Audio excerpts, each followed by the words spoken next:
Bonjour à tous, bienvenue dans cette nouvelle vidéo de We Love New York. Aujourd'hui, je vous accueille dans cette nouvelle vidéo pour vous partager mes incontournables à New York en 2026. C'est une liste qui peut évoluer, qui peut être différente de vos incontournables à vous, parce que chaque voyage à New York est différent selon ce qu'on aime ou ce qu'on n'aime pas. Et je vous partage ici quelques-uns de mes incontournables que vous pouvez également retrouver dans mon guide Take Me to New York. C'est parti!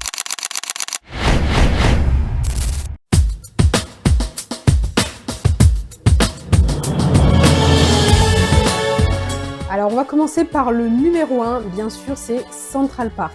C'est ce parc urbain et connu dans le monde entier. Voilà, il y a plein de films et séries qui ont été tournés là-bas.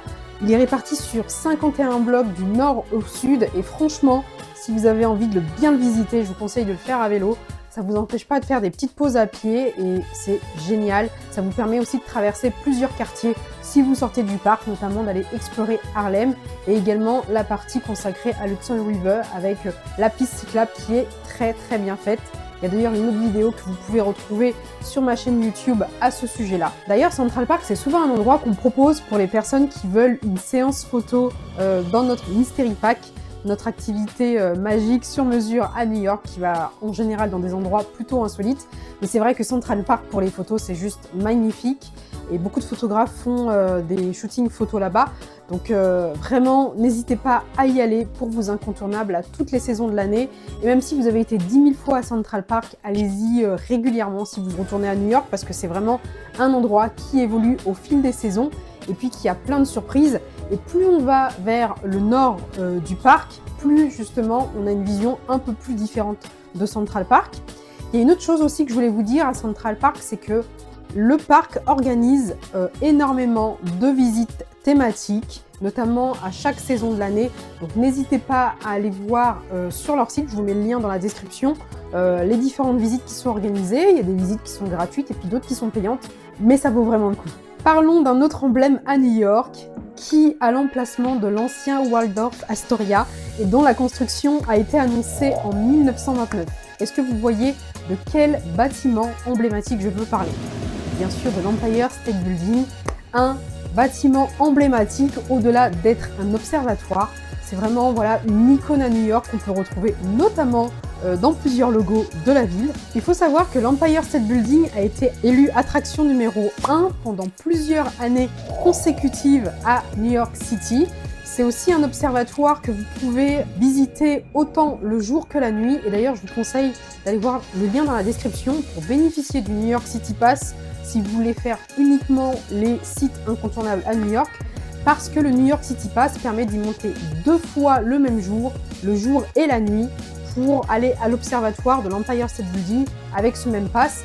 Et via le lien, vous avez d'ailleurs moins 10% de réduction, donc ça vaut vraiment le coup. Un autre point que j'aimerais ajouter pour l'Empire State Building, c'est vraiment que c'est plus qu'un observatoire, c'est vraiment une expérience. Moi, j'aime beaucoup la zone d'exposition qui a été retravaillée, il me semble, pendant la période de pandémie.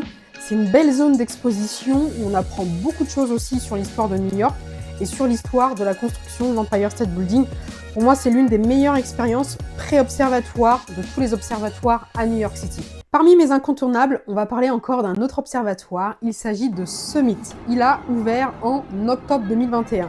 Et pour ceux qui n'ont pas suivi la nouvelle, on va également avoir la même chose à Paris.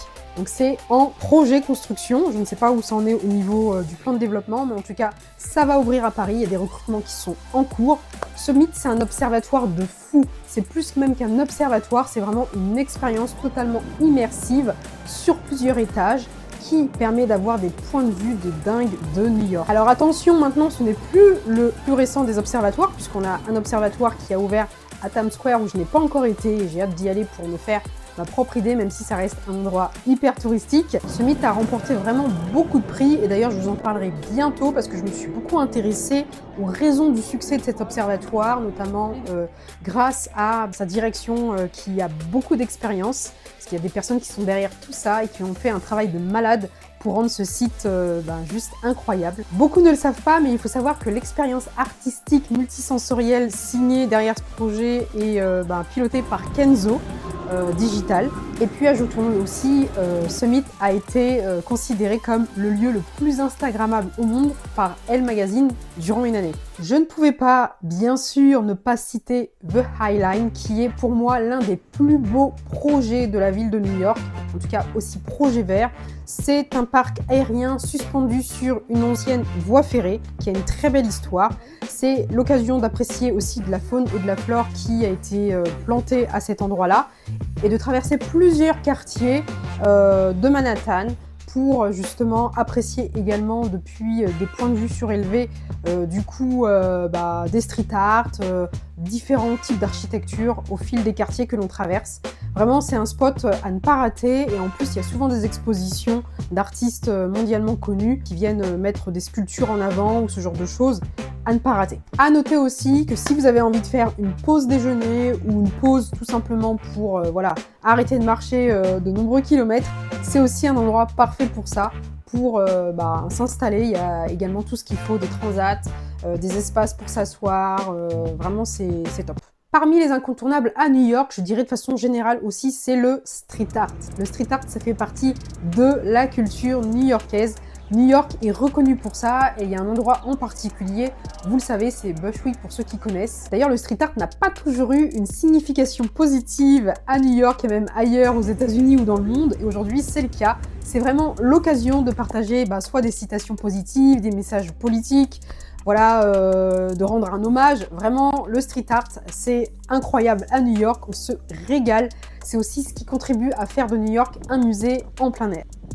Et pour ceux qui sont vraiment curieux, je vous invite à faire une visite guidée avec un guide local qui s'y connaît vraiment en street art. Vous avez un lien dans la description si vous voulez une recommandation. Moi, j'en ai déjà fait 2 des visites liées au street art et franchement, je me suis régalée à chaque fois. Ça m'a permis d'avoir un autre point de vue sur le street art et aussi apprendre à comprendre le street art à New York City. On passe à un big emblème à New York City qui est of course le Brooklyn Bridge. Le Brooklyn Bridge, on ne peut pas le rater. C'est aussi emblématique avec sa construction qui a été finalisée en 1883. C'est le premier pont qui a relié Brooklyn à Manhattan. Franchement, moi, j'ai pas de préférence. On peut commencer côté Manhattan ou côté Brooklyn. Les points de vue sont un régal à chaque fois. Je vous conseille, si vous pouvez, d'y aller tôt le matin ou vraiment tard le soir si jamais c'est la période estivale parce qu'il y a beaucoup de monde, notamment à la saison touristique. Bien sûr, en hiver, il y a moins de monde, mais il fait assez froid. Mais quand il y a du monde, c'est pas du tout la même expérience. Allez-y vraiment là où il y a le moins de monde possible. Et en été, je l'ai déjà fait aussi plusieurs fois au lever du soleil. Magnifique, un régal. Et d'ailleurs, je vous propose aussi une belle visite à travers mes pas dans mon guide, à travers mes itinéraires, une belle visite qui passe par le Brooklyn Bridge qui va vous permettre d'apprécier les points de vue et aussi tout ce qui est l'architecture du pont en lui-même, notamment les arches gothiques qui sont vraiment sublimes. Et on finit avec un autre quartier que je recommande toujours à ceux qui veulent aller à Brooklyn la première fois. Of course, c'est Dumbo. Dumbo, pour moi, c'est un must. Avec déjà son passé industriel, on le ressent vraiment quand on est dans le quartier.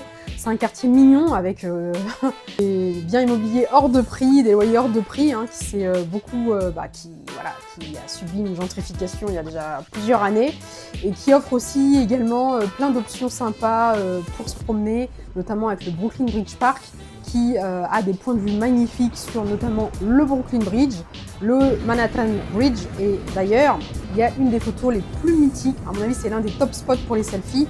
C'est la photo qui donne sur le Manhattan Bridge, au niveau de l'intersection se trouvant entre Water et Washington Street. Voilà, j'espère que ces incontournables à New York vous inspireront. De toute façon, si vous avez des questions, vous n'hésitez pas à laisser un commentaire ou à nous contacter via We Love New York. Je vous invite à rejoindre dès maintenant notre nouveau canal qui est vraiment pratique pour recevoir de l'actualité de New York, mais aussi des infos si vous partez à New York et que vous êtes à New York. Voilà, avec des bons plans, parce qu'on essaye toujours de proposer des petites choses sympas et pas que les classiques. Et puis je vous dis à très bientôt. N'oubliez surtout pas de vous abonner, parce que vous êtes plusieurs à nous dire que vous appréciez nos vidéos. Par contre, vous oubliez de vous abonner. À très bientôt.